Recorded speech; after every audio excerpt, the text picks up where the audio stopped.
Well, thank you, Greg, and thank you to the Harvard Humanists. It's really an honor to be here and to get a chance to speak to you tonight. I'm going to speak about the relationship between human knowledge and human values. Now, it's often thought that this relationship is a problematic one, philosophically and scientifically, and I'm going to argue tonight that it isn't. I've been making these noises for a couple of years now, and I want to tell you sort of how I got into this. I was at a scientific conference about 2 years ago, and I was arguing, as I'm going to argue to you tonight, that morality and human values relate to the well-being of conscious creatures, and in our case, to the well-being of humanity. And I made this argument, and by example, I said, we already know enough about human well-being to know that certain cultures are not maximizing it, which is to say certain cultures are just not good cultures by comparison.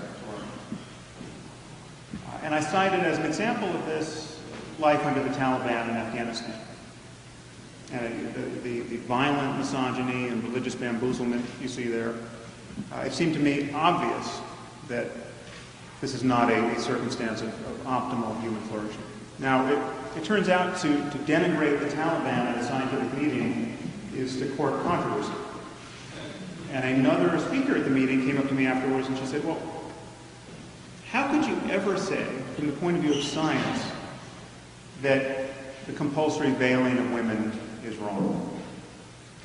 I said, well, the moment you see that right and wrong relate to questions of human well-being, then you see that forcing women to live in cloth bags and beating or killing them if they decline the privilege is not a way of maximizing it. It's clearly not good. And she said, well, that's just your opinion. I said, okay, well, let's make it easier. Let's say we found a culture that was removing the eyeballs of every third child. Okay, would you then agree that we had found a culture that was not perfectly maximizing human well-being? And she said, well, it would depend on why they were doing it. Now, let me just give you a sense of who I was talking to. I was talking to another speaker at the conference, someone who has a background in philosophy and science, someone who is a bioethicist, who is now on the President's Council of Bioethics. She's one of 13 people advising the President on all the ethical implications coming out of progress in the life sciences.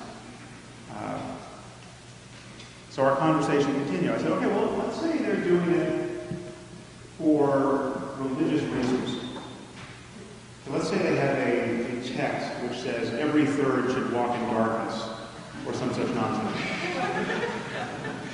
Then she said, you could never say that they were wrong. Now I perceive this to be a problem because but this is also a person who had just delivered an entirely cogent lecture on the ethical implications of progress in neuroscience for the law. She was especially concerned that we might be using fMRI-based lie detection technology on captured terrorists. And she viewed this as an invasion of cognitive liberty. And she was also very worried that we might be exposing captured terrorists to oxytocin, which is a hormone that mediates trust in the brain, and thereby manipulating them. So on the one hand, she had this incredible moral scrupulosity with respect to our own potential overreach ethically. And yet she was quite sanguine about the ritual enucleation of children, and quite detached, to my eye, from the very real and unnecessary suffering of women in Afghanistan forced to wear the burqa. Now, as many of you know, I've spent several years at this point publicly criticizing religion, and the first thing you discover when you do that is that everyone's first reason for believing in God is not that there's so much evidence that God exists. And that even with fundamentalists, you don't hear about the empty tomb. What you hear is that religion is the only framework for a universal morality. It's the only way we human beings have the purchase on the notion of moral truth. And I've always thought that was a straw man argument. And as I argue in my book, in the end, it is a straw man argument. But clearly they're in touch with a problem here. Because I'm now meeting many secularists and disproportionately well-educated, liberal people who seem very confused about the possibility of talking about moral truth. Many of us have been convinced that something in the last 200 years of intellectual discourse has made it somehow problematic to even think about moral truth or a truly general framework for human values. So I'm going to try to undercut that myth in the time allotted, and that's the purpose of my book. There's this notion that there's this radical disjunction between facts and values. On the one hand, we have facts, and facts are the sort of things that science can treat, and at every level at which they exist, from physics on up. But values, it's imagined, are something else entirely. They probably heard from David Hume, the Scottish philosopher, that there's no description of the way the world is that can tell us how it ought to be or how we ought to behave. You can't get an ought from is how this idea is often condensed. Now I'm going to tread rather lightly on the ancient philosophical debates that cover this terrain, and I don't make too many apologies for that because I think many of these debates are useless or worse. But I want to say to you that we're going to have a Q&A afterwards, and if there's anyone in this room who thinks I've just completely missed the boat philosophically and you have the argument that's just going to deflate my entire thesis, well, I really do want to hear from you, so please don't be shy. Don't leave this room with your argument unspoken. But I'll give you one philosophical context. Imagine a universe. What I'm going to argue to you is that values reduce to facts. They reduce to facts about the well-being of conscious creatures. Okay, I'm going to imagine a universe in which every conscious creature suffers as much as it possibly can for as long as it can. Okay, I call this the worst possible misery for everyone. Okay, that's bad. Now, Sam, you want to move your microphone up a little bit? Oh, okay. There you go. You guys might have a little easier time now. Oh, okay. Apologies. Huh? Can you, am I here? Can you hear me? Okay. Sir. Up more, or, okay, all right. Imagine a universe where every conscious system, anything that can possibly have an experience, experiences the worst possible misery it can, for as long as it can. Okay. All you have to buy philosophically to get on this ride with me is that is bad. If the word bad means anything, it must apply to that situation. Okay. If someone's going to come into the room and say, well, no, that's not really bad, or there's something that might be worse, or that might be good in the end, I don't know what you're talking about. And what's more, I don't think you know what you're talking about either.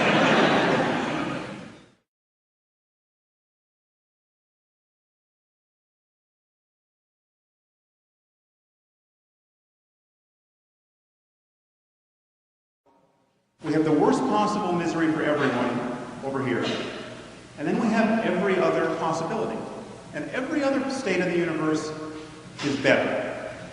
Okay, so that continuum is what I'm going to be describing. And that continuum clearly relates to how the universe is, because conscious experience is emerging out of the laws of nature in some way, and is therefore constrained by the actual facts of the universe. Now, I want to say to you that it's long been obvious that we have needed a universal conception of morality, because in the immediate aftermath of World War II, the UN began to put forward its Universal Declaration of Human Rights. And yet, the American Anthropological Association, I know many of you can't see this text, came forward and said, this is a fool's errand. There is no universal conception of human rights, because any conception of human rights is local to culture, and this would be just one culture merely foisting its notion of values on the rest of humanity. There's no intellectual legitimacy. There's no place to stand where you can really do this. Now, please notice, this is the best our social scientists could do with the crematory of Auschwitz still smoking. This is 1947. So as I said, I'm going to argue to you that values reduced to facts about the well-being of conscious creatures, and I think there are many different ways to see this. The worst possible misery for everyone being one argument. But there we have ethical intuitions that relate to the rest of humanity and to other living creatures, and I think we have some very serviceable intuitions here. I mean, for instance, we are more concerned about the suffering of our fellow primates than about ants. Now, I think we're right to be, because we have a sense that our fellow primates can experience far more suffering and have possibilities of well-being foreclosed in a way that ants can't. Again, this is a factual claim. We could be wrong about this. We are wrong about the relationship between the complexity of a nervous system and the possibilities of experience. Well, then maybe we're wrong about the inner lives of ants. Again, I'm bridging this divide between facts and values. And we don't care about rocks. We don't imagine we can make rocks suffer, that we have ethical obligations toward rocks, because we don't think there's anything that's like to be a rock. But again, if this is a factual claim about which we could be right or wrong. And so too with religious conceptions of morality. Religious conceptions are often put forward as something else entirely, but I think they're clearly anchored to a concern for the well-being of, in this case, souls. The difference is they posit the most important changes in conscious experience after death, either in an eternity of happiness with God or an eternity of suffering in hell. But again, if you're concerned about heaven or hell, you are concerned about consciousness and its changes. Now, many people worry that this equation of well-being with morality is somehow problematic because the definition of well-being seems too elastic. What do I mean by well-being? It seems to me we can have a truly open-ended notion of well-being and still think in terms of scientific truth regarding it. And by analogy, I'll have you consider physical health. What is health? Our notion of health continually changes. When this statue was carved, the life expectancy for a human being was 25 or 30. That's a very different world. And now it's about 80 in the developed world. It's quite possible that 100 years from now, we will be able to regrow missing limbs like a salamander. And if you can't do that, you'll think there's something terribly wrong with you. Go straight to the doctor. Okay, that would be a redefinition of health, but at no point does that changing notion of health actually undermine the science of medicine. There's no question that we can understand human health scientifically, even though the definition changes as we make progress in medicine. And you never hear the retort that maybe someone dying of terminal smallpox is as healthy as anyone else. You never hear a radical, skeptical challenge. But I get this all the time in talking about morality reducing to well-being. Someone will say, well, who, again, as the woman at the conference talking about the Taliban, who's to say that being forced to live in a burqa or having battery acid thrown in your face if you try to learn to read, who's to say that's just not another style of well-being? Okay, that is the skeptical challenge. And yet, no one tries to undermine the practice of medicine philosophically, making similar moves. There are other ways to see that this distance between facts and values is specious. Consider how we talk about basic constituents of matter. So we have water, a substance which now we've known for about 150 years is 2 parts hydrogen and 1 part oxygen. What do we do when someone says, well, that's not how I choose to think about water? Okay. What if someone comes forward and says, I'm very interested in chemistry, but chemistry for me is whatever makes the book of Genesis make sense with the data of the book. Okay. How do we convince such a person that this most basic, most elementary scientific fact, this is the quintessential scientific fact? Well, the only way to do that is to appeal to values. You have to value understanding the world. You have to value evidence. If someone doesn't value evidence, what evidence can you provide to convince him that he should value it? If someone doesn't value logical consistency, if he doesn't see a problem in just refuting his own argument with each subsequent sentence, what logic are you going to use to convince him that he's not making sense? And likewise with every other principle of cognition that anchors our most basic scientific understanding of the world: intellectual honesty, parsimony, mathematical elegance in certain areas of science. These are values. And science is in the value systems. What we value are principles of reasoning and discourse that link our beliefs about the world to the world. So there are no facts without values.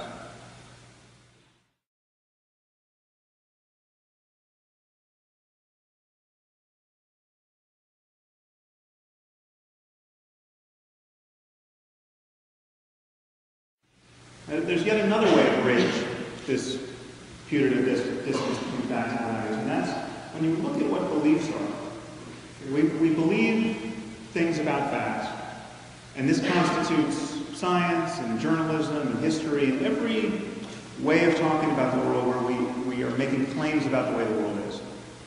But we also believe things about values. We believe things about meaning and the proper goals to which life should be purposed and how to raise children. And many people think that these must be very different operations of the mind. Now, I have always suspected that's not true, and I did some neuroimaging work where we put people in an fMRI scanner and gave them very simple statements to read. Statements like water is H2O, it's good to be kind to children, Jesus Christ rose from the dead. Statements from many different categories. And we found, and I'm not entirely sure you can all see this, but here we have 3 brain sections. We found on the left that's all of our belief categories bin together. You get a signal difference in the ventromedial prefrontal cortex, which is reporting the difference between belief and disbelief. This is the difference between accepting a statement as true and rejecting it as false. And on the left, that's all of our categories together. But in the middle and the right, we broke out mathematics and ethics, which really are 2 most dissimilar categories of stimuli. Mathematics was just equations, just accepting true equations and rejecting false equations. And ethics was statements like, it's good to be kind to children, versus it's good to torture children. It's a very value-laden statements. And yet the subtraction, the difference image between belief and disbelief is very similar. And within the tolerance of a fMRI experiment, these are the same signal maps. So if the brain thinks it's doing the same thing when it's accepting propositions about facts and propositions about values, I would argue that we should be leery of imagining that there's a real disjunction at the level of our epistemology. So the way I now think about belief is that belief is a way of trying to map our thoughts onto reality. And when we seem to be successful at this, when our beliefs about the world seem to survive all of the tests that the world throws up, then we talk about it as knowledge. Then we don't emphasize that we believe something to be true, we know it to be true. We know that George Washington was the first president of the United States. Okay, we know that that would be quite a hoax to have perpetrated on everybody if that wasn't true. And there's clearly a continuum of facts about which we can form beliefs, which may or may not be true, which relate to human well-being in all of its details. So on the one hand, it is possible to live in a failed state where everything that can go wrong does go wrong, where mothers can't feed their children, where strangers have no reason to cooperate with one another, where there's just no basis of trust between people. And clearly it's possible to move along that continuum towards something quite a bit more idyllic, toward the kind of lives we are all living most of the time. And frankly, we don't know how far this continuum stretches in either direction. And there are clearly many levels at which we can understand the dynamics of this. The movement along this continuum relates to facts from the level of the genome on up. So it relates to facts about our biology, neural systems, states of the human brain, and at larger scales of analysis to social systems, economic arrangements, political ideologies. But all of this feeds back into states of the human brain, and the way in which brains are influenced by the behavior of other people and by states of the world. So, again, all of these truths about right and wrong and good and evil potentially fall within the purview of science at every level, from genetics to neurobiology to psychology to sociology to economics. And I think this is easy to see if you just imagine two people living on Earth. Imagine there's just a couple, we call them Adam and Eve. Now, ask yourself, are there right and wrong ways for the two of them to try to maximize their well-being? Well, wrong way number one, they can smash each other in the face with a large rock. Clearly, there are ways for them to collaborate and to fail to collaborate. They could fall into some kind of zero-sum war with each other. They could try to kill and eat each other. That's not the best solution for two people on Earth. How does this circumstance change when we add 6.7 billion more people to the experiment? I don't think it does. It just becomes more complicated. So what I'm asking you to consider is a kind of landscape of possible experience where the peaks correspond to the greatest possible well-being and the valleys correspond to the lowest depths of misery. And this is not just for human beings, it's for any conscious system, but we can restrict our conversation to humanity. And the first thing to drop out of this analogy is that there are almost certainly multiple peaks on this landscape.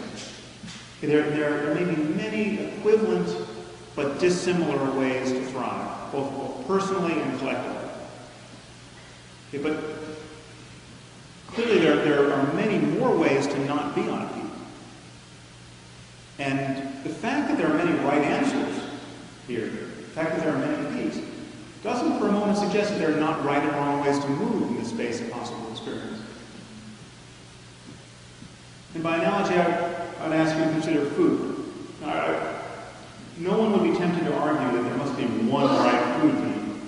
There are many right answers to the question, what is food?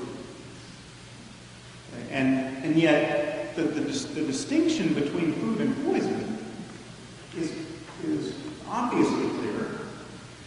It can be understood in the context of chemistry and biology. All of the caveats we might want to talk about, someone's allergic to peanuts, peanuts will kill them, but peanuts are food. All of that can be understood.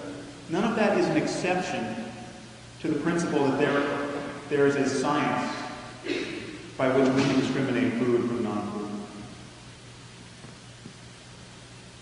Likewise with principles that usually work but don't always work. So many people worry that if an ethical principle is true, if there's such a thing as moral truth, like it's wrong to lie, it's got to always be true. And if you can find an instance where it's not true, where it's actually right to lie, well, then there's no such thing as moral truth. Well, consider by analogy chess.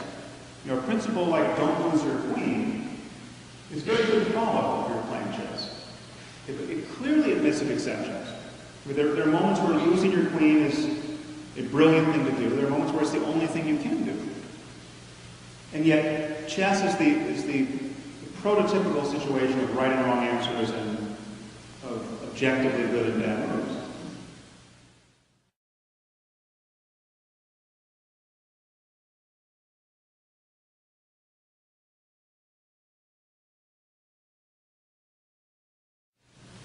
The other thing I would point out is that this notion of a landscape of possible experience certainly allows for what we call spiritual or mystical experience. I think there's no question that people can have extraordinary experiences that can take a lot of training to access. And there may be experiences that we just can't access given how our minds are structured, but which are there in potential.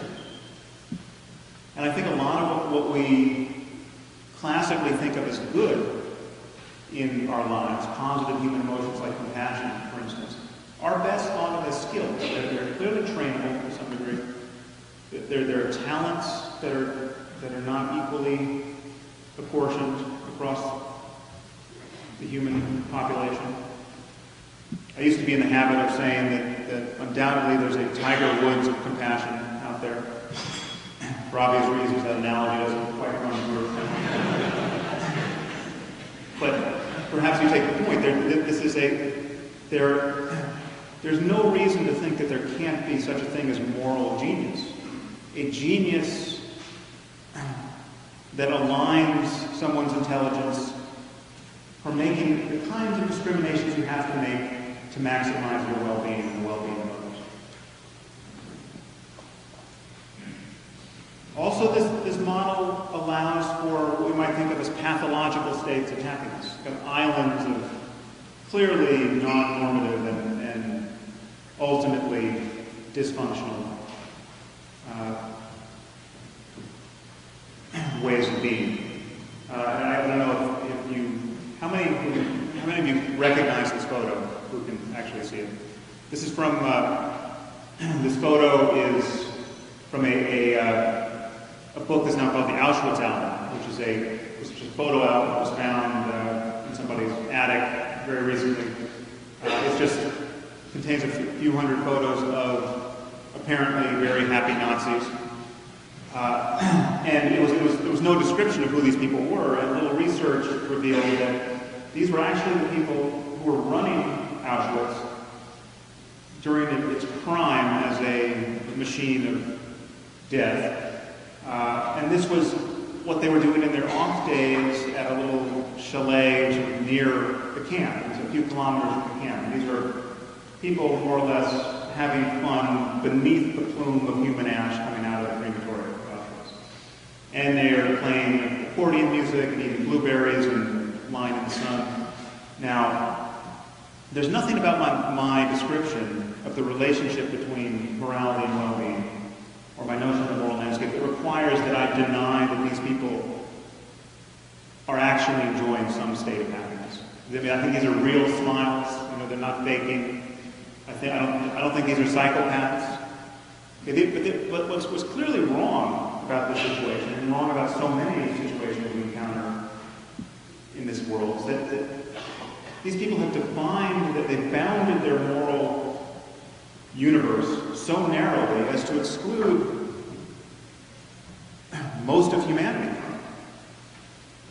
And it's clearly this can't, even if it's possible to be a happy Nazi and go home and you still love your children and your pets and listen to Wagner and shed a tear, clearly this can't be a peak on the moral landscape.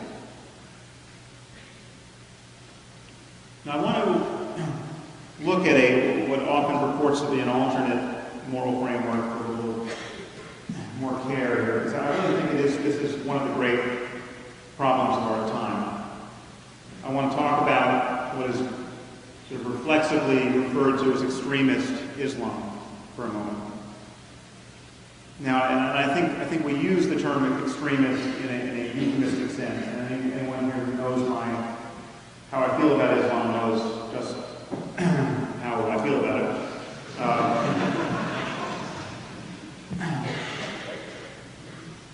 First, I want to point out that when I'm talking about Islam, I'm not talking about all Muslims. I'm not talking about people, per se. I'm talking about the logical and behavioral consequences of certain ideas. And so I'm certainly not talking about nationalities, I'm not talking about Arabs, I'm not talking about... everything I say applies to a white guy like John Walker Lynn, who woke up one day in Marin County and thought he should go fight the Taliban. Okay, so I'm talking about ideas. Now these men who you probably all recognize, Mullah Omar on the left, Osama bin Laden, and Khalid Sheikh Mohammed, while they might disagree about a few things, they really agree about the nature of reality and how to live with it. And the problem we face is that their version of Islam is a very plausible version of Islam. Osama bin Laden is not the Reverend Jim Jones of the Muslim world. Yes, and this is a statement that's often, he's not the David Koresh of the Muslim world. He's a far more representative figure. And we deny this at our peril. But when I say we, I'm including the world's Muslims. I mean, there's nobody suffering under this ideology more than the world's Muslims. And no one more than Muslim women. Now, so what do these men believe? Well, first they believe that Muhammad got the Quran and Revelation directly from the Archangel Gabriel in a cave. I apologize for the cartoonish picture of Muhammad, but as you might imagine, pictures of Muhammad are a little hard to come by these days. And the result is we have a book, the Quran, which is thought to be the perfect word of the creator of the universe, never to be superseded by any human effort, no matter how long we try. It is the best book on any subject ever written, and will always be. That's a problem, that belief, because it's not the best book on any subject. And there's a fantastical degree of intellectual isolation that keeps this view insulated from criticism in the Muslim world, especially in the Arab world. I mean, the Arab, perhaps some of you have heard this statistic, but the country of Spain translates more of the world's literature and learning into Spanish every year than the entire Arab world has translated into Arabic since the 9th century. That's a shocking fact. Now, the Arab world is only 25% of the Muslim world, but it's most of the religious world. The Arab world controls the mosques throughout the world. And the net result of the ideology you get from the Quran is that the only appropriate way to orient yourself in this world is to live in total supplication to this invisible being who gave us this glorious book. And these are Kashmiri Muslims who are worshiping in a shrine believed to contain a single beard hair from the Prophet Muhammad. Now, in showing you this picture, I don't mean to make light of how difficult it undoubtedly is to be a Muslim living in Kashmir at this moment. And I don't actually mean to denigrate the positive emotions that might come from this way of living. I think devotion and having a strong community, and there are positive correlates to this kind of infatuation. But it seems to me patently obvious that given all of the challenges that we face in this world, and given that the prospects of collaboration should be open to us, these people have something more important to do than worship the beard hair of a man who may well have been a schizophrenic.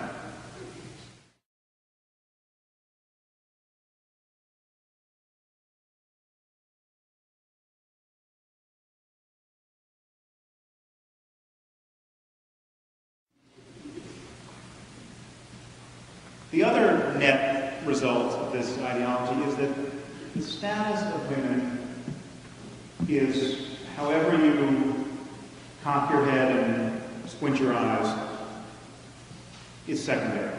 I mean, you can split hairs with the Quran and the Hadith, but there's no way to come out reading these doctrines thinking that women should enjoy real equity with men. And this is a problem. This is something that we have to find some way of inspiring the Muslim world to change. And they have precious few tools in the actual doctrine of their religion. And another consequence of this belief system is this manufacture of a death cult that now you can reliably find evidence of every time you open the newspaper. I mean, there's a suicide bombing practically every day. This is a suicide bombing in Pakistan, in a bombing of Shia Muslims by Sunni. Now, please notice this has nothing to do with U.S. foreign policy. The Sunni bomb Shia and Sufis and Ahmadi Muslims all the time because they consider them apostates. Okay, this is a religious grievance. It has nothing to do with Israel. It has nothing to do with... This is Muslim-on-Muslim violence anchored to a theocratic worldview. And I want to linger over these details a little bit longer than we're all used to because we have to see the consequences of these beliefs. Okay, so this is a girl crouched over the corpse of her mother. And this is what happened is they bombed a procession of Shiite Muslims, and then they sent another suicide bomber to the hospital to bomb the ambulances and the doctors and the nurses when the casualties arrived. I mean, just think of that. Think of the creativity involved in that. I mean, think of the board meeting where that plan was hatched. And think of the smile on the face of the person who had that brilliant idea. Think of the person who volunteered to be that bomber. Okay, and think of just the whole constellation of effects. Think of this girl's life. Think of the economic consequences in this society. I mean, this is needless human. There's nothing good about this. This is smallpox for the mind. And it is not unscientific to say so. In fact, to say that we can't, to withhold judgment from this, from a scientific point of view, it is tantamount to saying we know absolutely nothing about human well-being and we will never know anything about it. It's tantamount to saying we've got 150 years of brain science and psychology and sociology behind us, but maybe, just maybe, blowing up this little girl's mother and everybody else at the hospital, maybe that's as good as anything we've come up with.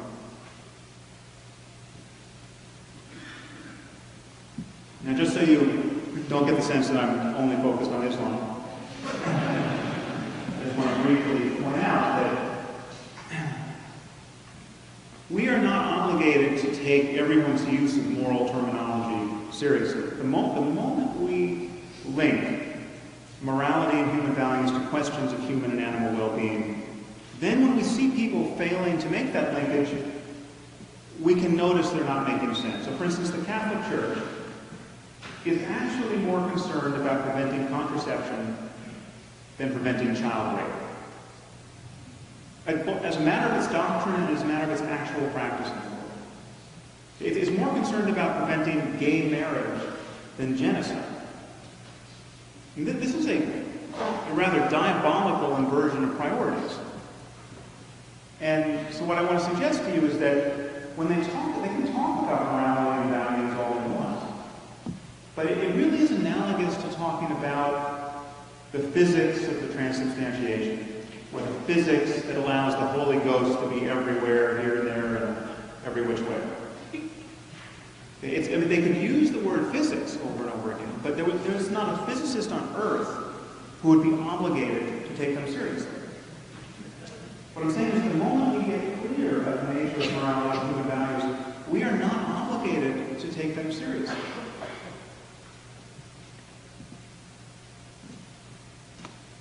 So I want to briefly remind you of a few other reasons why we can't really be getting our morality from religion, and why, in fact, nobody can, not even devoutly religious people.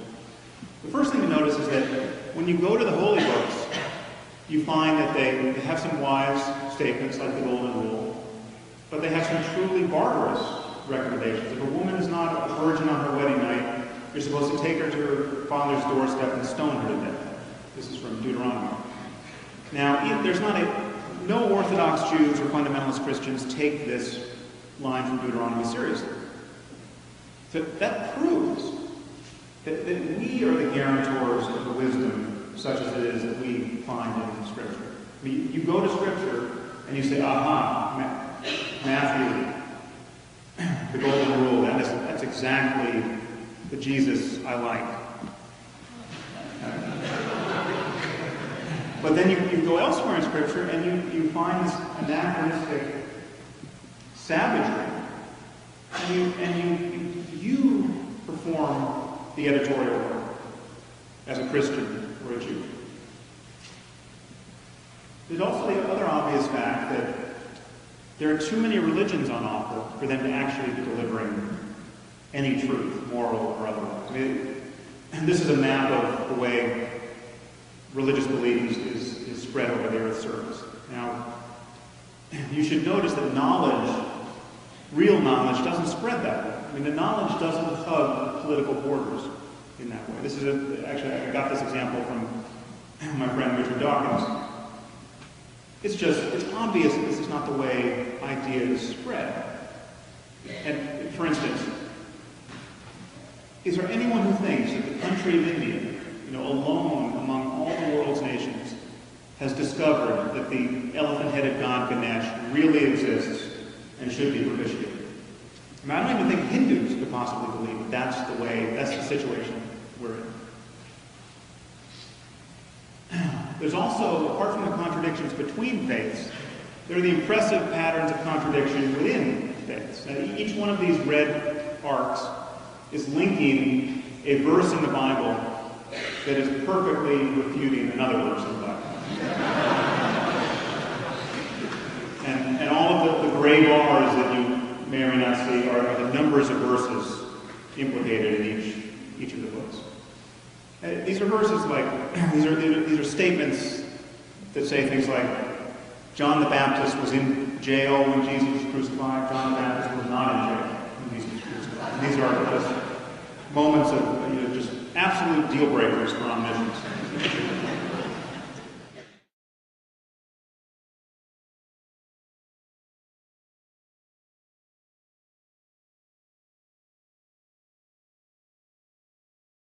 There's also the problem that the Bible and the Quran get the easiest moral questions wrong. Now, it seems to me that slavery is just about the easiest question we've ever had to face as a species. Is it right to own people and treat them like farm equipment? No. It took us centuries of struggling against the message of our holy books to come to that conclusion. And the president of the Confederacy, Jefferson Davis, is absolutely right to say that slavery is supported in the Bible. The God of Abraham clearly expects us to keep slaves.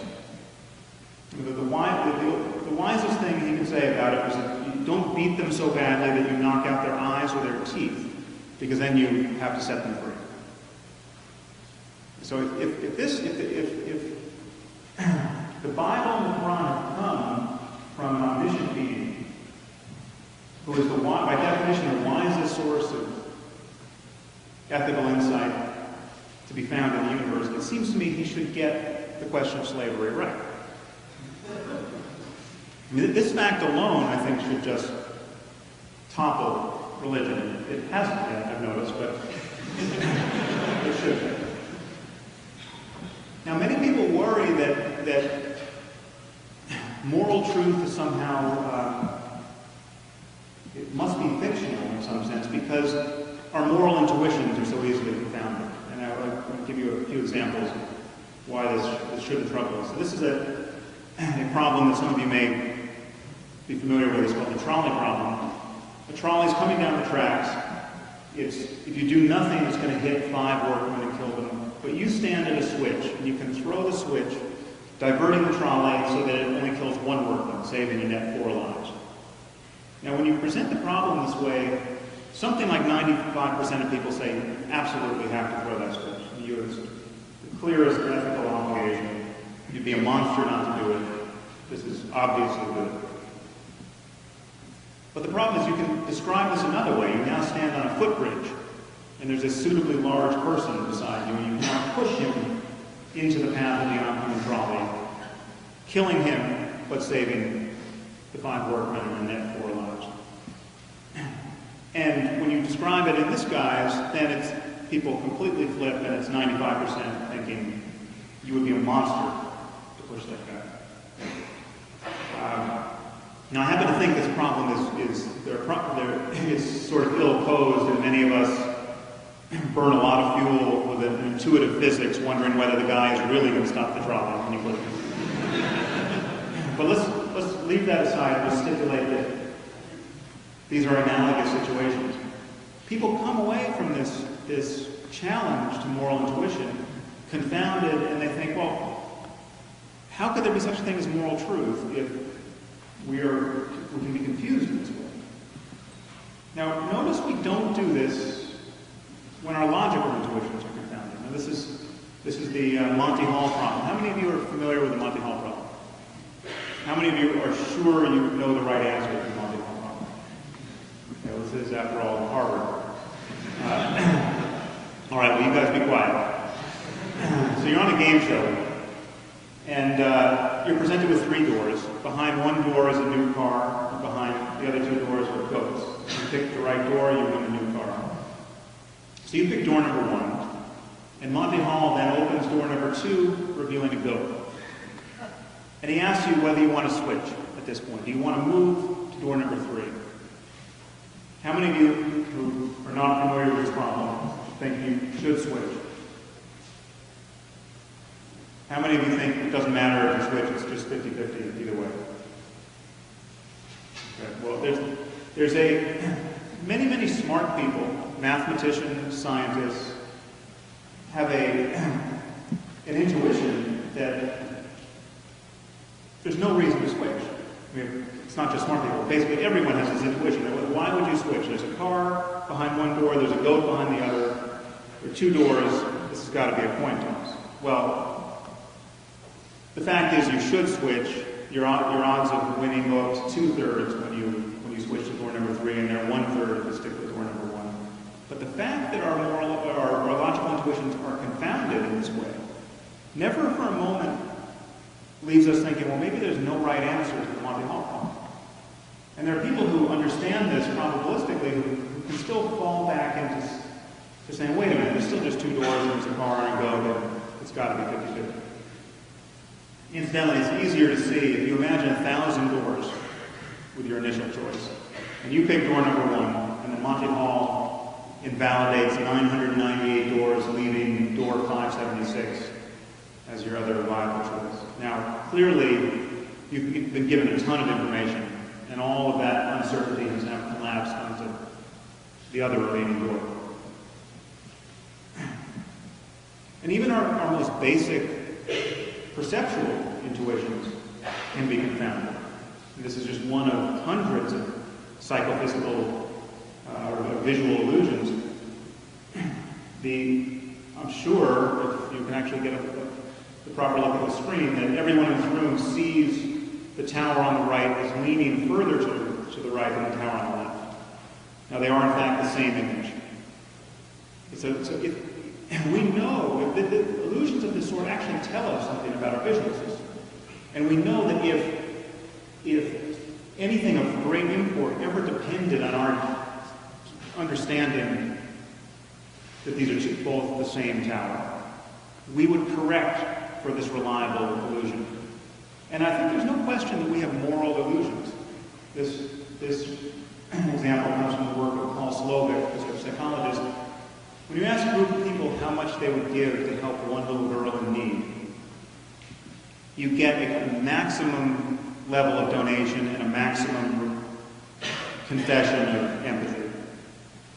And if you ask another group of people how much they would give to help a little boy in need, you get the same result. But if you ask people how much they would give to help a little boy and a little girl in need, both altruistic donation and self-reported empathy are cut by 25%. This is clearly not a good result. I mean, this is a bug, not a feature. And if you add more children, both donations and empathy go through the floor. Okay, so we are clearly not tuned to recognize the greater occasions of human suffering. It seems to me rather obvious that if you care about one little boy and you care about one little girl, you should care at least as much about their combined faith. And this is what explains in Paul Slovic's line a phenomenon he's called genocide neglect, which most of us have at least subliminally noticed. Genocides are kind of boring. We actually don't have too much free attention for them. If they even make the news, we can't really be bothered to spend much time absorbing the details. And yet, if a little girl falls down a well, I don't know if you can see this photo on the left, but this is a photo of baby Jessica, who was rescued from a well in, I think it was 1989. And the coverage of this incident was just wall to wall. It's like 96 hours of baby Jessica all the time. And basically everyone with a television set had the free attention to find out what happened to this little girl. And yet we find out that 800,000 people are hacked to death in 2 months in Rwanda, and we can barely pay attention.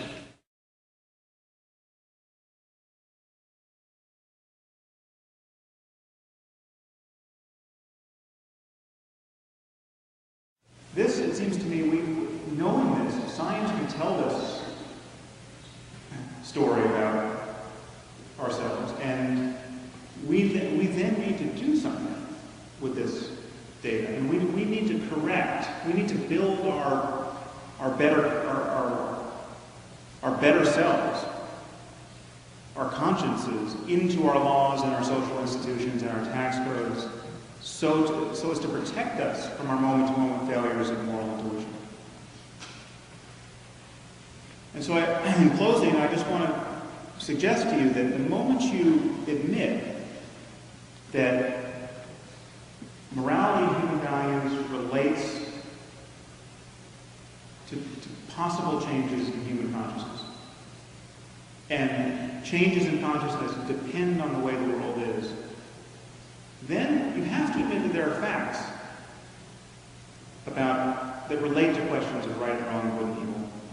These are questions that potentially fall within the purview of science, and therefore, by definition, it is possible for people to be wrong about them. It's possible for individuals and whole groups and entire cultures to care about the wrong things, which is to say that it's possible for people to care about things that reliably produce needless human misery. And it seems to me the great challenge we face at this moment is to begin talking about the most important questions in human life in a framework that allows us to converge on the same kinds of environmental and economic and political and social goals. I see no other way that we're going to build a viable global civilization. Thank you very much.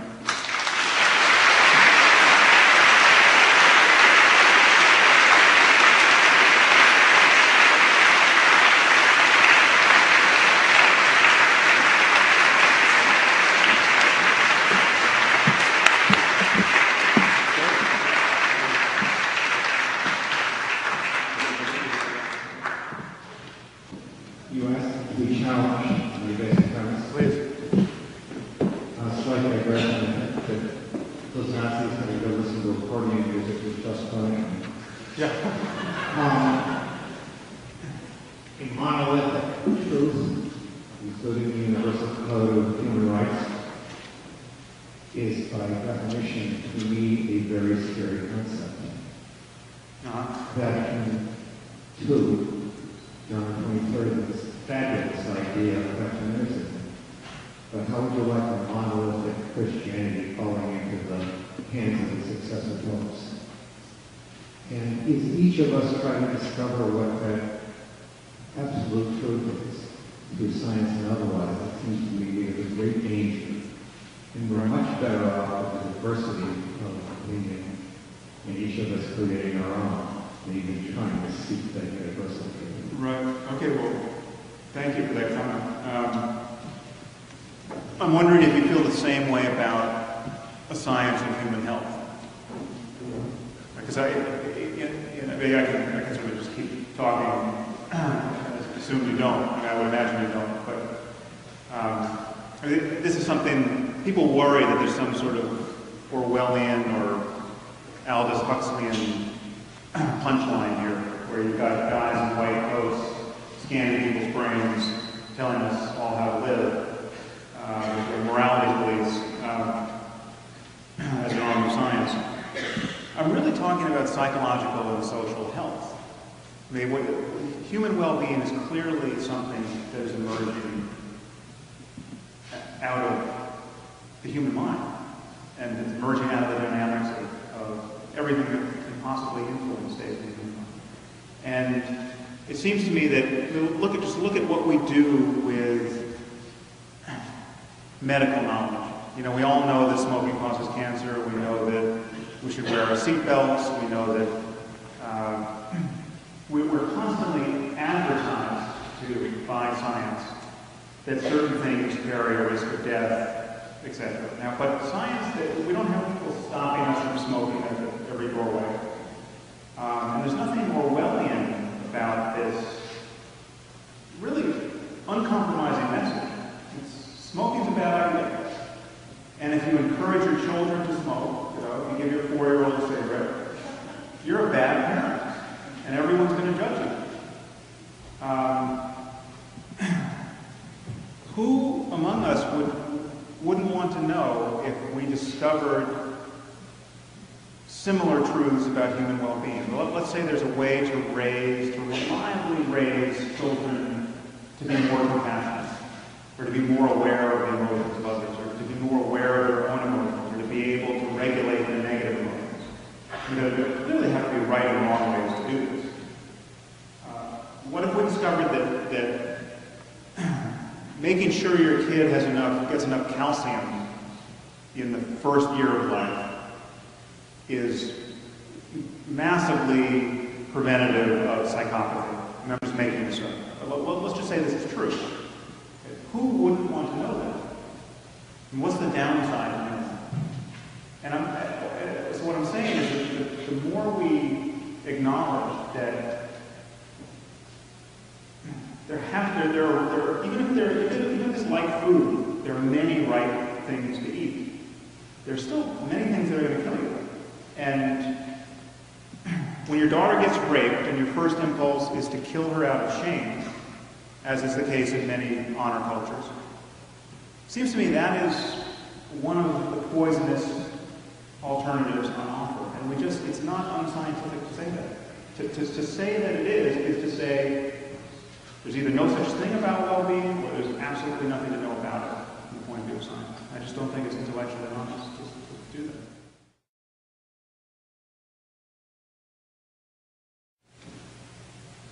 So I remember the graduate meeting.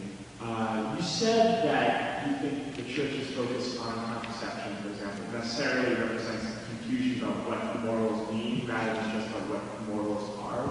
But you also said that those beliefs eventually come down to facts about the existence of a supernatural God. Right. What will happen to us after we die. So couldn't you say that these are rational, correct values if you accept the Bible as the Word of God? Will be punished in hell afterward, and if they don't use contraception. And then these would be devils. They can't necessarily rule them out just as possible morals, just because they don't relate to human suffering in this life. Oh yeah, if any one of our religions are true, then it's still part of my moral landscape. I'm just wrong about where the peaks are. So if the peak is on the right hand of God in Allah's garden or in the Christian paradise, then yeah, that would be true and potentially discoverable, and some people know it and some people don't, and we're still talking about truth. Then you just have to be honest about what's the evidence to believe that any one of our religions has that story right. And I think the evidence is in precious short supply.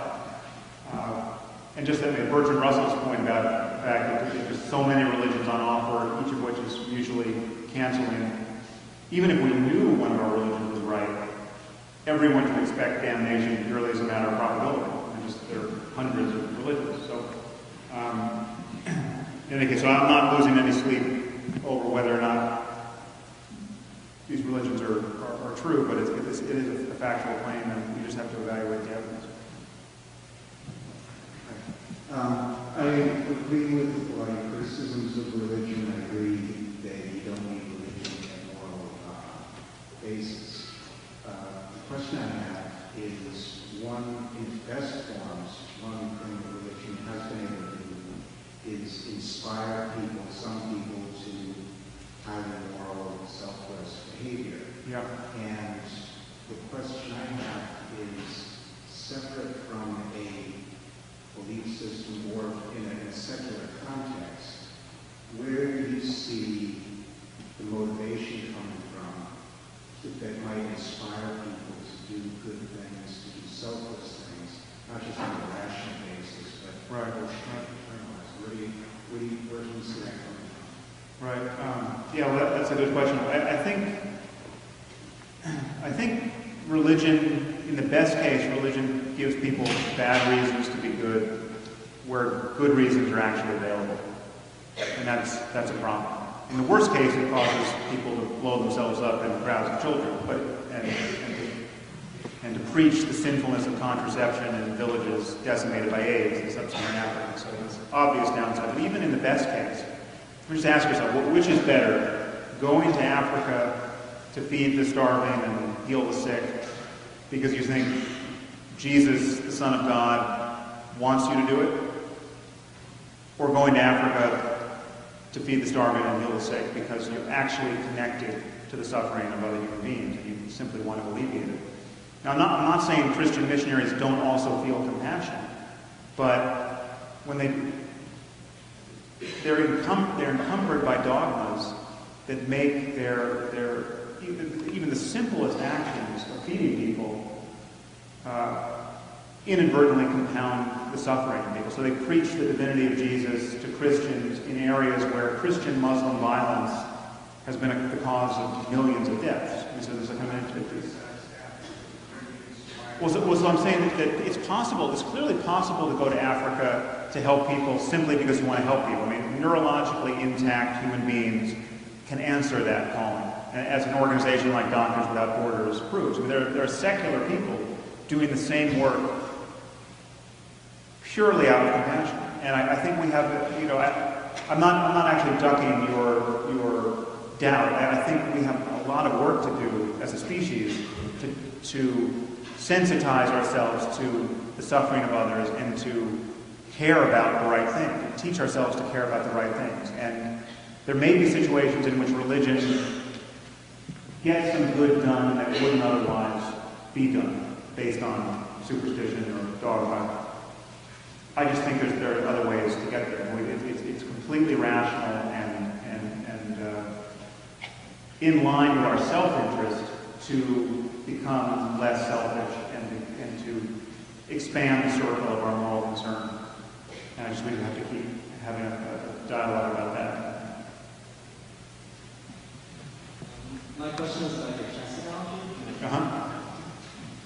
Chess has right and wrong answers only for the person who wants to win. If someone does not want to win, no matter how well he's playing, but you cannot say he's making a mistake if he does not make the move that the person who wants to win wants to. This analogy would seem to imply that one can only make moral mistakes or be morally wrong if you desire to maximize human well-being. But this seems to be not the truth. So am I missing the point of this analogy? Well, again, it comes down to the person who says, well, actually, I'm not interested in avoiding the worst possible misery for everyone. So what do we say to that person? I'm suggesting that we don't have to take everyone seriously. In the same way that the person who says, I don't want to understand chemistry the way you do, I just want to make it fit the book of Genesis. Okay, that person doesn't get invited back to the chemistry conference. So I'm saying the person who says, listen, I don't care about human and animal well-being. Okay, that utterance sort of disqualifies him for every subsequent conversation about morality, in my view. And there's nothing, and again, this is the crucial bit, that people think this is sort of a personal, whimsical, dogmatic move, but this is the move we have to make in every other area of science. We have to define our terms. And in physics, we define terms like causation and theory and matter and energy very much to the detriment of astrology and homeopathy and Christian Science and all of these areas of human ignorance. And so when the astrologer says, well, actually, I'm into physics. I'm into the physics that causes the constellations to influence the human personality. Okay? That's not physics. Sorry. So again, the same move is open to us, and that's what I want to do.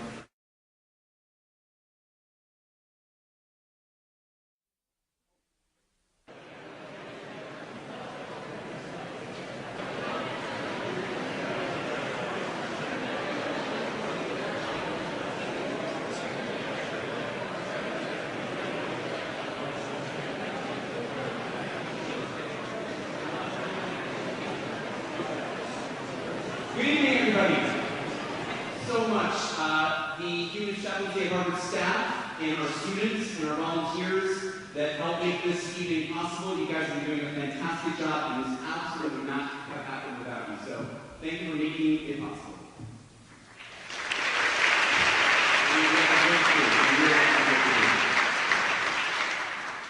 All right. So in 1886, Harvard then President Charles William Eliot eliminated mandatory daily prayers in the chapel at the Scene District, provoking much debate. But at long last, this may truly be God's word. Finally, right? We made it to this day. My name is Greg Epstein, and I am the Humanist Chaplain at Harvard. And we, the Humanist Chaplaincy at Harvard, in addition to being your hosts for this evening, are dedicated to building, educating, and nurturing a diverse community of humanists, atheists, agnostics, and non-religious at Harvard and beyond. And, of course, bringing speakers like Sam Harris to Memorial Church. We're definitely dedicated to that, too. As you will see on the back of your mini programs there, which we got from our great ushers, Chris and Mike, we have a wide variety of other programs and events that you can get involved in. You can, if you want the latest details, just friend us at facebook.com/HarvardHumanist, and you can see all the information there as well as elsewhere. But just to give you a quick thumbnail sketch, we now have a new Humanist Student and Community Center, which is the first of its kind in the nation. And that is just a few blocks away, nice and narrow street. And you can come visit us up there. If you are a Harvard undergraduate, the Harvard Secular Society, HSS, a few HSS people in here. You guys are great. So those guys meet every Friday from 4 to 6 p.m. So if you're a Harvard undergrad or you have friends who are Harvard undergrads, send them our way. If you are a member of or prospective member of the Harvard Humanist graduate community, we have some of the graduate students in here, yeah? All right. Nice. So those guys meet on Thursdays, and so join us and send your graduate student friends our way. And if you are a friend, an alum, a student, a member of the broader community, anybody here who's a friend of what we are building, then come join us on the weekends on every other the first and third Sundays of the month. We have community programs that are focused on discussion, educating, socializing, and building a community. And Saturday, every other Saturday, so the second and fourth Saturdays actually of the month, we have our Humanist Contemplative Group. And so you might have seen that in the flyer if you weren't sure what that is. It's a group that focuses on secular meditation and yoga techniques. These are actually ideas that our current speaker for this evening, is well known for having explored in his first book, and actually we'll be getting to again here in his next book. Now, we're also thankfully known for engaging in things like community service, with our Harvard Humanist t-shirts and our Good Without God bracelets, as we rebuild a house in Cambridge or clean up a playground in New Orleans. And we celebrate science. There are things, Darwin Day parties, February 12th. For that, we've got a holiday party December 2nd. Humanist holiday, right? Humanists and secularists, we enjoy this season as well. In fact, we're even committed to engaging in constructive dialogue with our religious neighbors from a place, though, of equal strength. And that brings me to a point of particular relevance tonight. Many of you know that our organization is focused on the positive, on putting the good in Good Without God. We are non-religious, but I firmly believe that most of the time, most non-religious people are not anti-religious. We are simply your neighbors. That said, one important aspect of humanism is using critical inquiry to promote an honest conversation about religion, ethics, and values. Sometimes that conversation can honor what religious people and humanists have in common. Sometimes we look at differences. But we can't do it without your support. So that means first we need your involvement. So for example, this holiday season, we celebrate the changing of the calendar, the changing of the physical conditions and climate, and traditions that some of our families have for a long time. And then there's festivals too, but don't get started on that. We're going to be doing an anti-hunger campaign, working with the Pine Street Inn. And we really need your involvement with that. It matters for a community like ours, a community of people who are good about God. It really matters not just the number of dollars that we raise to fight hunger, but the number of people participating. Sends a strong message if you get involved. We also need your financial support. We are a 501c3 nonprofit organization, not financially supported by Harvard University. So we can't do this work without you, literally. There's a difference between a humanist community and many others. And that is that we are the sum total of our members' involvement. We have no secret texts, rituals, authorities, or formulas, just us. We do find, though, the reason we build communities, we do find that the whole of our community is still greater than the sum of its parts. Not by magic, not by miracle, by the force of the fact that a group of people coming together for mutual support and common purpose is that something greater than ourselves, for which so many of us say we belong. So please, get involved. And if you value what we do, you can support us in our end-of-the-year campaign. We'll be taking down your contact information and working on the details. But we need your support. All right, now, tonight's speaker needs no introduction. As many of you know, he holds a degree in philosophy from Stanford and a PhD in neuroscience from UCLA. He's the author of the New York Times bestseller, The End of Faith and Modern Christian Nation, and soon to come now the newly minted New York Times bestseller, The Moral Landscape. That's good news, though. It's great news.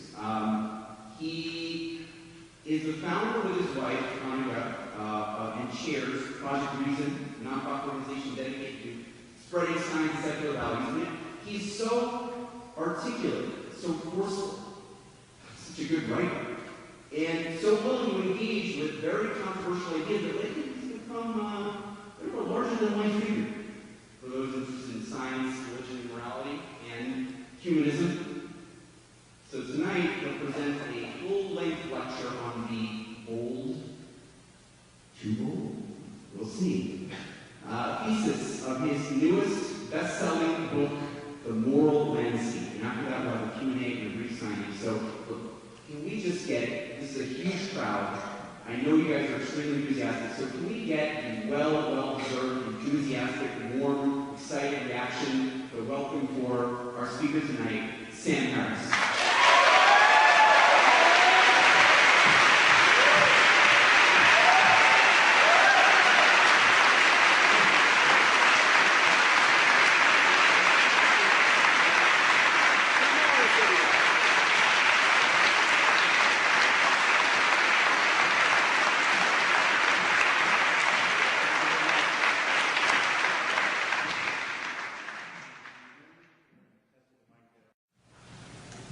So thank you very much for this evening and for writing the book, which I think is a very important conversation to start.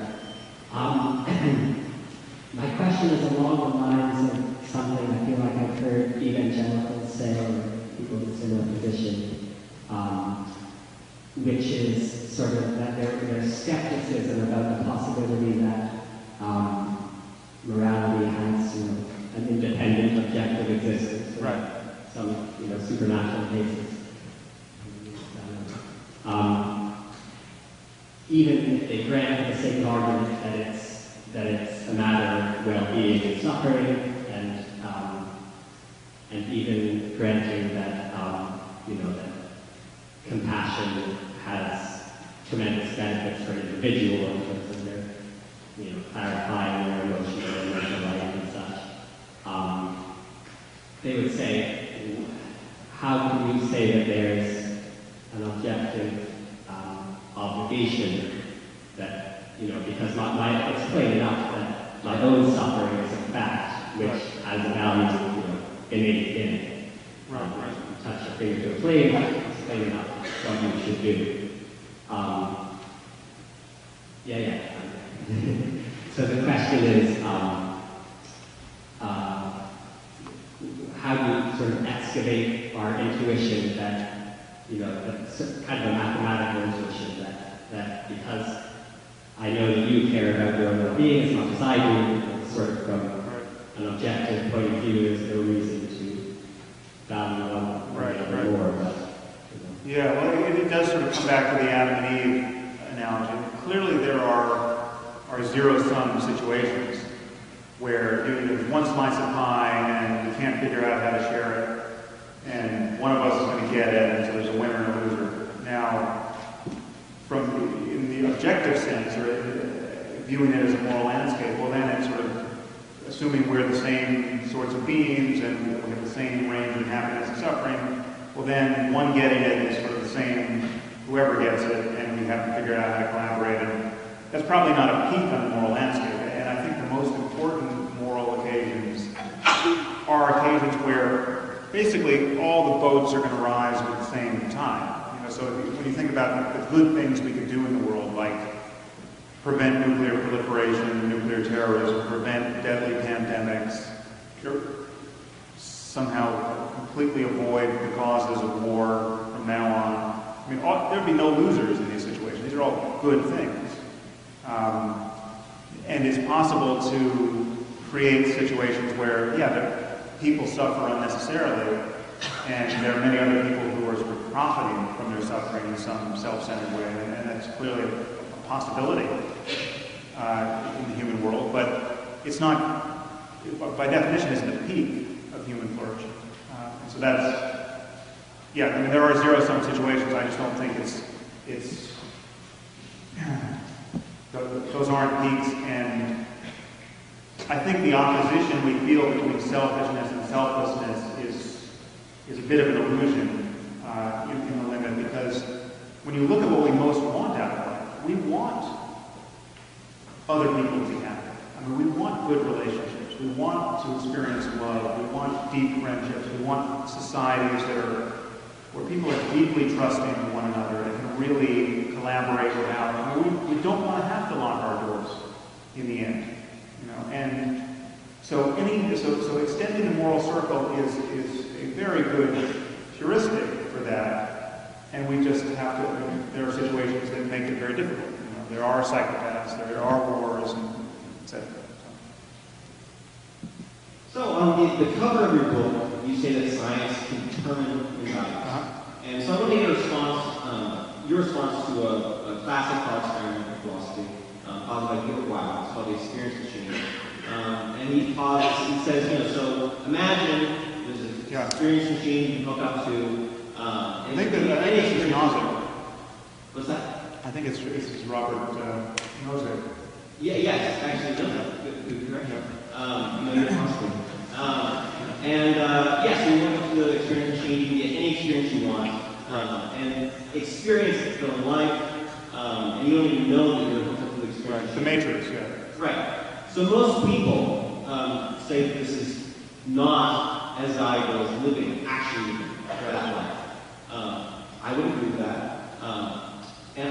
Since you said that science can determine human values, do you think this is a matter of scientific inquiry, of valuing the real lived experience over the machine experience? Yeah. And I would like to point out that this is a question philosophers ask, and it's not useless or worse than it.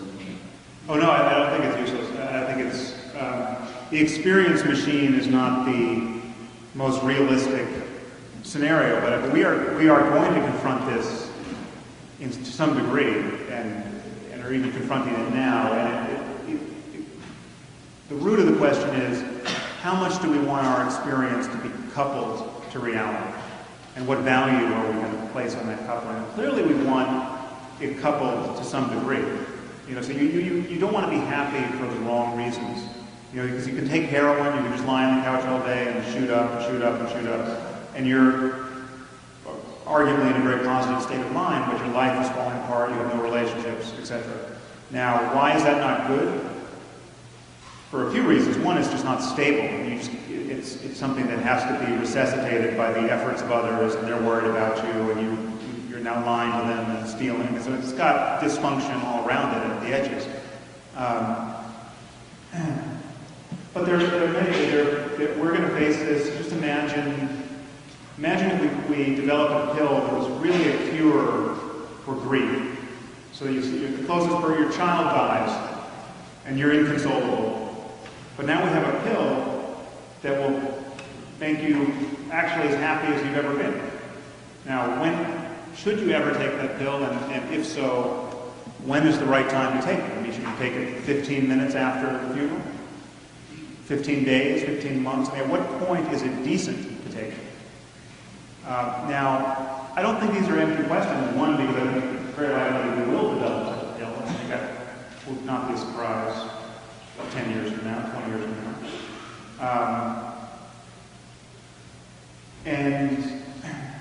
But it's clear that we want, given how deeply social we are, given how much our happiness is predicated on loving one another and having good relationships and maintaining those social bonds, we would have to use that pill rather carefully, if at all, because in what sense can you really love somebody and honor that love and be completely indifferent to their death?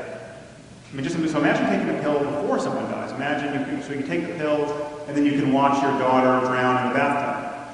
Okay? Clearly that's not good, and you wake up from that experience being horrified. And so those are kind of micro versions of the experience machine. If you imagine that at some point in the future we actually do have an experience machine available, and Ray Kurzweil was right, and the singularity happens, and we just can upload ourselves onto the internet.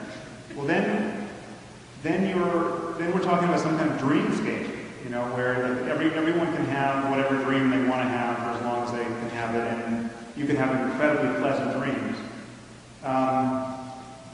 Then I think that's an interesting question about what are the ethics of that. I think if in fact it's truly sustainable and we can just sort of kick off into that. The ethical component somewhat arose in that you're not actually, in that scenario, you're not actually affecting anyone else's experience. You're just radically isolated in your own dream, and your actions don't harm or help anyone. So sort of ethics breaks down. You're still talking about a continuum of experience. I don't know. I don't have strong intuitions about it, but in some sense, we're in an experience machine. I mean, there's a dreamlike component to just the fact that all of this is being run on our brains. I mean, everything you experience is a kind of simulation. I'm not saying it's a fantasy, but it's not. There's something akin to dreams in moment-to-moment conscious experience, and so I don't know if Ray Kurzweil is right. I will be quite surprised, but I think that the deeper issue is we do want our states of well-being to be coupled to reality, if not perfectly good enough so that we can actually maintain them and build on them.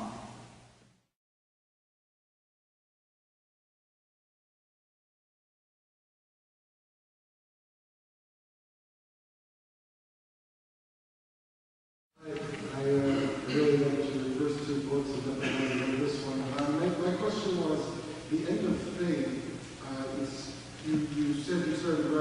day after September 11th. Uh-huh. And at the end of this, you were talking about how it should be consistent in our compassion for genocide and for large amounts of slaughter. So I guess I was wondering, what was it specifically about September 11th which led you to start on this? Well, I spent a lot of time thinking about religion, reading religious books, studying meditation. I was very interested in religious experience. I had been for well over a decade at that point. And I was also studying belief at the level of the brain, or getting ready to in my neuroscience PhD. And so I was interested in the terrain. And when September 11th happened, people began to immediately deny that this had anything to do with religion, this phenomenon, people flying planes in buildings, well-educated people, all college-educated, many of them had PhDs.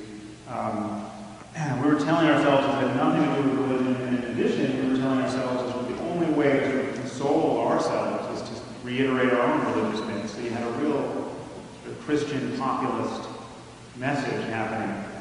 And then I began to see that it was looking like faith was going to be playing both sides of the board in a very dangerous game. You had Bush talking about a crusade, and that was interpreted quite invidiously in the Muslim world, as was no surprise. And so the issue of religious, the consequences of believing bad ideas, specifically religious bad ideas, became exquisitely relevant to me. And then I just decided, the moment it became obvious that this was Islamic violence and we weren't going to call a spade, I started writing The End of Faith.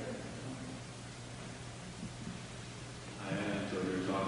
I suppose in fairness to the Catholic Church, those who were spreading HIV, the Catholic Church's teaching in the first place about monogamy, it might be far fewer in any case. But my question is about this idea of moral genius. In your TED talk, you showed a slide of Edward Whitton, the physicist. A lot of physicists would agree with that. It's certainly one of the geniuses today in the physics world. So what's the analogy in the human behavioral world? I suppose it would be things, right? I mean, that's the definition of moral genius. And they're all different. So you solve the problem of sort of landless or sort of a new world or brave new world problem that would really be exactly the same if it was scientifically determined moral behavior. Well, they're not all different in the relevant sense. What I take a saint to be, and again, this concept is confounded with a lot of religious dogmatism, but I mean, I've met great and studied with truly great contemplatives, and people who have spent decades in caves meditating and just on compassion. And you meet people like this, and it's rather obvious that it's possible to be profoundly non-neurotic and profoundly unconcerned about what other people think of you, and really just have a remarkably high wattage interest in alleviating the suffering of other people. And so, any saint who's going to pass muster in terms of my view of morality is someone who is, one, not suffering for bad reasons, and someone who's non-neurotic,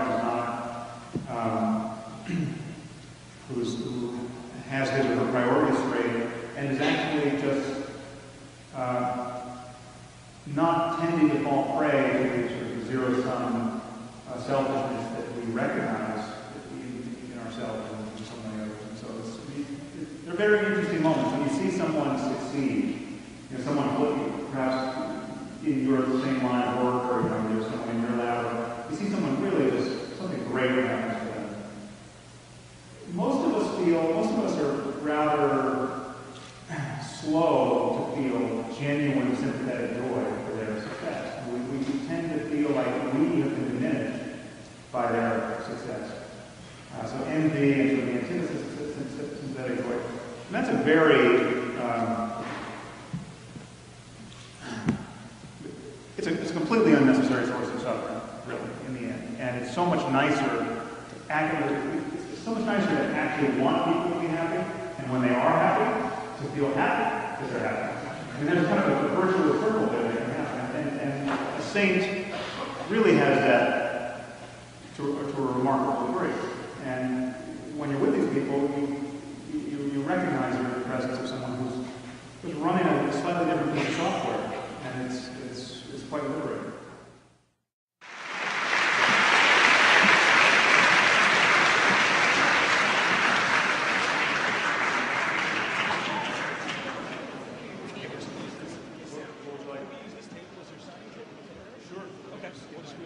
Well, I thought this was an incredibly successful event. We had about 700 people here, but more importantly, I think we provoked a lot of thought tonight. I think that we achieved our mission tonight, which is to really get the entire broader Harvard community talking about issues of humanism, atheism, agnosticism, and ethics and morality. I think Sam did a great job of setting the tone for a conversation that a lot of these students are going to take a long way, and a lot of the students in here, have a chance to be the next Sam Harris or the next important humanist philosopher. So I'm just happy to have them learning from him. The issue is not that everybody in our community agrees with everything that Sam had to say tonight, because that's not how humanism works. We brought Sam in because he is thinking about issues related to humanism, and he's very articulate and he's provoking thought. In terms of the relationship between the religious and the non-religious community, and Sam's very well-known positions on some of those issues, I think it's important to recognize that what the humanist chaplaincy at Harvard is doing, is involved in doing, is driven to do, is to represent both sides of what I think is a very, very two-sided situation, which is that on the one hand, those of us who are interested in humanism have really legitimate, in my opinion at least, very legitimate critiques to make of some of what happens in the name of religion, some of what happens in religious texts, some of what happens in religious communities, etc. But on the other hand, there is a lot of good that people who define themselves as religious, whether we agree with how they define themselves or not, people who define themselves as religious do many good things, and we're happy to collaborate with them on those good things. So, the idea is not to have this sort of zero-sum game or false dichotomy between, well, you can either criticize religion or religious people, or you can embrace religion and religious people. No. When something happens in the name of religion that is deserving of criticism, we criticize it as humanists. And when something happens in the name of religion that is good, that is worth praising, that is worth teaming up with and worth collaborating with, we do that. And so tonight we had an event that was maybe one side of that coin, but the other side is equally there. And we can collaborate. We can collaborate between different kinds of humanists, and we can collaborate between humanists and religious people. We can do both. And so I'm excited that tonight maybe could be an example for some who didn't understand that to learn a little bit more about our approach.